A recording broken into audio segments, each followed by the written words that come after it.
Greetings and salutations, ladies and gentlemen. So I'm going to give you an insider look at some of the coaching sessions that I have with people that I coach one-on-one inside the environment, inside Transformation Nation coaching. So obviously on this page, in my personal page, I post a lot of information. I post a lot of way that I perceive and I look at things. But when you're in a coaching setting, you're in a coaching call with somebody who's asking you questions, the environment can be different.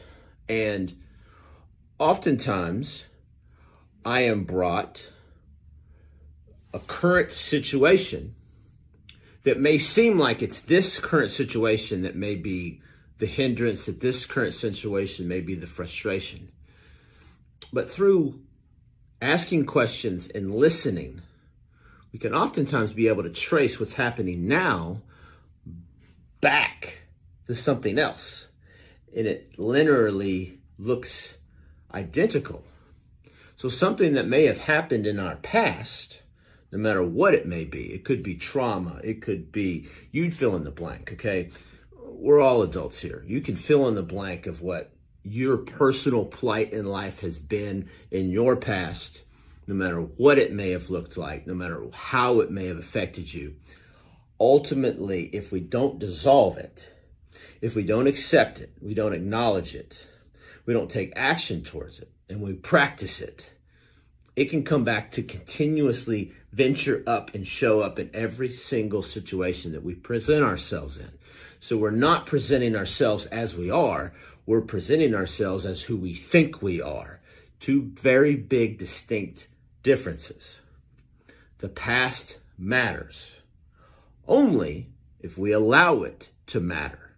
And oftentimes, subconsciously, I find clients who allow that past event to affect them, but they're not consciously aware of it. Because no matter what happened in the past, we really only have two choices. And some of the things that my clients have brought to me have been things that you really wouldn't want to talk about in a general setting because they're dark, they're traumatizing, they're chaotic. You have to have compassion towards people who have been through some of the darkest moments of their life. But what's important to realize is there's really only two choices to look at it.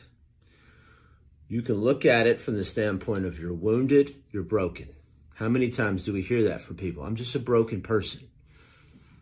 I don't hold that stance. I don't believe that. But it's not about what I believe. It's about what the person on the other end believes. You can view that, or you can look at it as you now have wisdom. So it's really either you're wounded or you have wisdom. Wisdom is empowering. Woundedness is rooted in being a victim.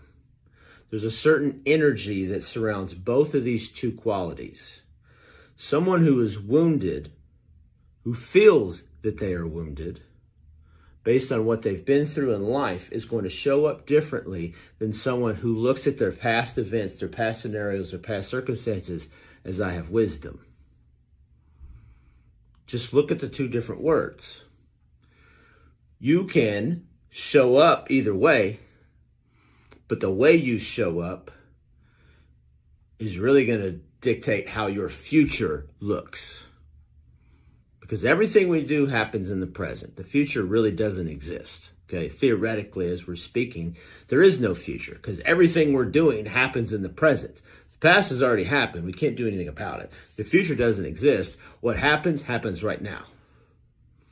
We can either look at ourselves as wounded, or we can look at ourselves as having wisdom.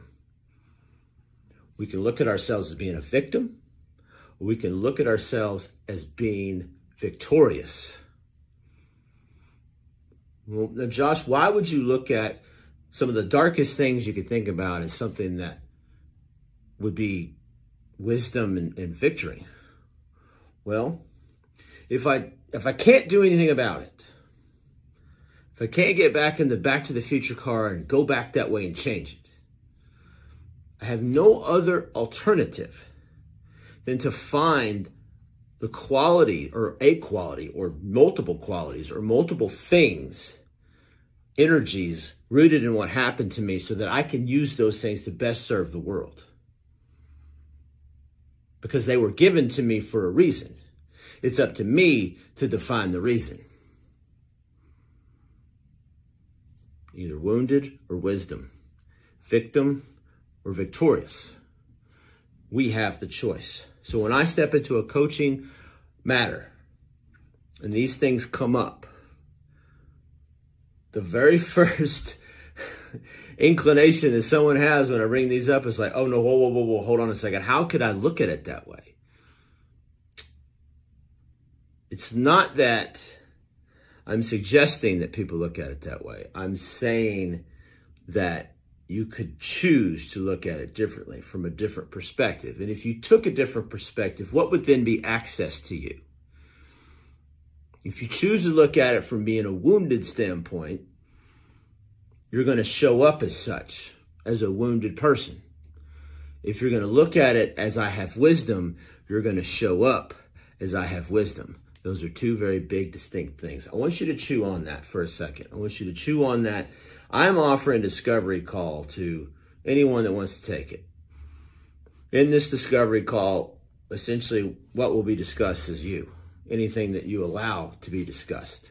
I'm going to start with one important question, and that what is your biggest challenge right now? From there, the call will take on the life of whatever it takes on. It's going to be up to you. It's going to be my job to listen, your job to talk, and see if this isn't something that we can work together to dissolve so that the self-limited beliefs start to dissipate, so that you start to show up in the present as the wonderful, awesome, talented human being that you really are, versus looking at yourself as somebody that's wounded, because you're not. You have wisdom. There's a big difference. If this was beneficial to you at all, please, in the comment section, make a comment. I'd love to hear from you. If you'd like to have that call with me, please shoot me a DM. Would love to have it. Hope everybody has a happy and a healthy day. Buff Gandhi,